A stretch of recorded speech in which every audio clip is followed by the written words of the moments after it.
आज सुबह तुम्हारे सिर के बालों से लेके पैरों के तलवों तक तुम जड़ से चंगे हो जाओगे यीशु मसीह के नाम में। एक और टेस्टिमनी हमारे पास है, जल्दी जल्दी सुनेंगे, इनको यही रहने देना। अपास्टल जी, ये बहन का नाम प्रेरणा है, छत्तीसगढ़ से ये अपनी गवाही देने के लिए आए हैं और ये बहन गवर्नमेंट टीचर हैं इंग्लिश सब्जेक्ट के और इनकी मैरिज कहते 2014 में हुई। मैं इनकी गवाही को जब मैंने पढ़ा अभी, मैं इतना शॉक था। एक साल में 4 बच्चे मरे इनके। टोटल कितने बच्चे आपके हुए मिसकैरेज? 11 मिसकैरेज हुए मेरे। आप 11 बार प्रेग्नेंट हुई, 11 बार बच्चा मरा जी। और हर बार किस तरह से मरा वो? क्या रीजन था मेडिकली? क्या रीजन था? आपको क्या लगता था? बैड ड्रीम्स आते थे मुझे जब भी मैं प्रेग्नेंट होती थी। चारों तरफ स्नैक दिखाई देते थे, कभी शमशान में चली गई हूँ, मुर्दे सांप दिखाई देते थे। सांप दिखाई देते थे, मुर्दे नजर आते थे, बैड रिलेशनशिप भी बनता था ड्रीम्स के द्वारा। और जैसे ही मैं प्रेग्नेंट होती थी ना तो बहुत सारा ब्लड दिखता था और सपने में ही मेरा मिसकैरेज हो गया है ऐसा भी दिखाई देता था और अगले दिन ब्लीडिंग हो जाता था, मेरे मिसकैरेज हो जाते थे। ओके, आप एक गवर्नमेंट टीचर हैं? यस। किस सब्जेक्ट की? इंग्लिश। कहाँ पर? सेंदुरा सरसीवा, बिलाईगढ़ ब्लॉक और डिस्ट्रिक्ट सारंगढ़, छत्तीसगढ़ में। छत्तीसगढ़। ओके, ये तो हो गया आपका एक्सपीरियंस कि आपको ये होता था। मेडिकली भाषा में वो सारे मिसकैरेजेस क्यों हुए, उनकी स्टोरी क्या है? उनकी स्टोरी ये है कि बेबी के हार्ट नहीं बनते थे और हार्ट बन जाते थे तो हार्ट बीट नहीं आता है ऐसा मतलब बोला जाता था। और डायग्नोसिस हुआ तो मुझे बोल दिया गया कि 2019 में मेरी एक्टोपिक प्रेगनेंसी हो गई। उसका मतलब क्या है?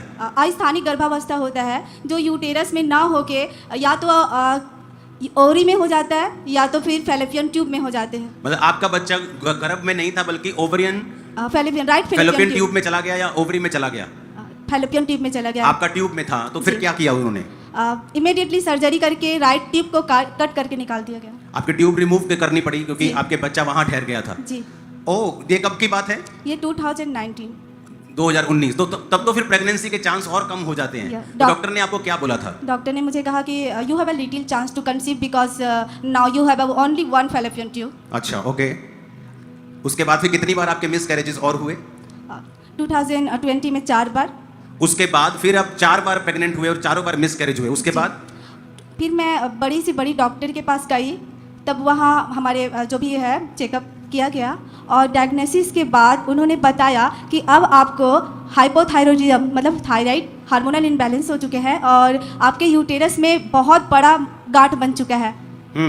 तो उसको डिसॉल्व करना पड़ेगा, अगर बच्चा चाहिए ही तो ऑपरेट करना पड़ेगा। आप IUI करा सकते हैं, IVF सजेस्ट कर दिया। IUI तो करवाया आपने? फिर IUI भी आपने करवाया?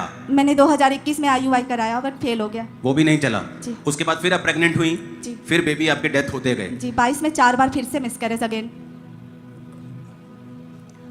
तो इन बातों के कारण आपकी फैमिली सिचुएशन बताओ। आपके हस्बैंड का नाम क्या है आपका?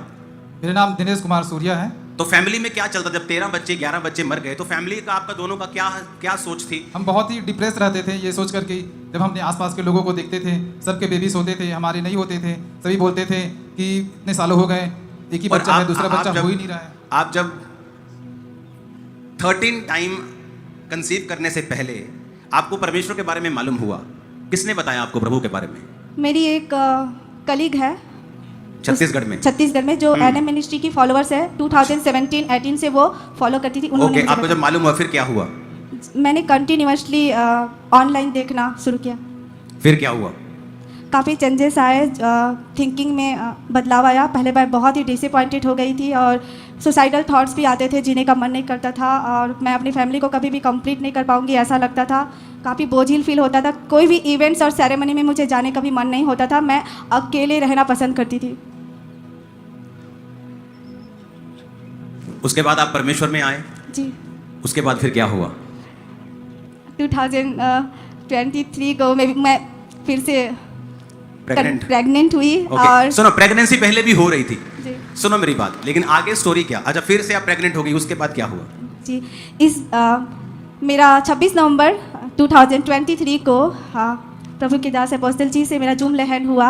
ये आपका जो बच्चे आपके 11 बच्चे मरे वो किस महीने में मरे?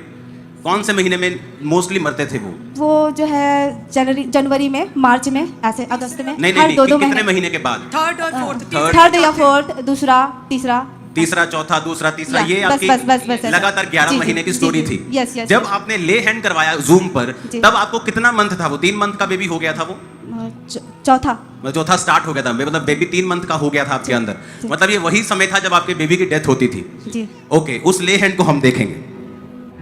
प्रेरणा, प्रेरणा, प्रेगनेंसी कॉम्प्लिकेशन। प्रेरणा, अपना हाथ सिर्फ पेट पे रख लो, दाहिना हाथ। इन जीसस नेम तेरा बेबी ब्लेस हो, सेफ हो। तुम दोनों गवाही के लिए वापस आ सको। आमीन। ऊंचा, ये आशीष तुम्हारी है।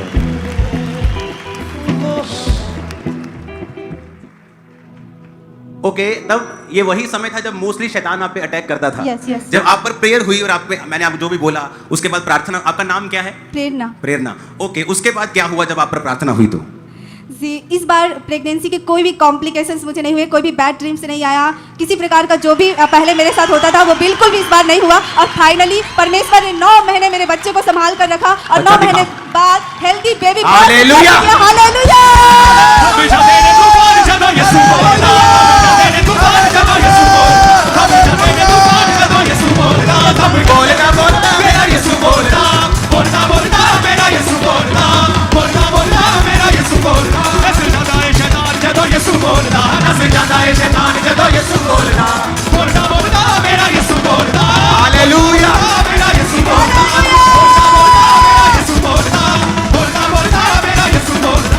ऊंची आवाज में हालेलुया बोलो जरा। Hallelujah, hallelujah. आप परमेश्वर यहोवा की भलाई का स्वाद चखने वाले हो इसी साल। आमीन, इसी साल के खत्म होने से पहले आपकी लाइफ चेंज हो चुकी होगी। आमीन।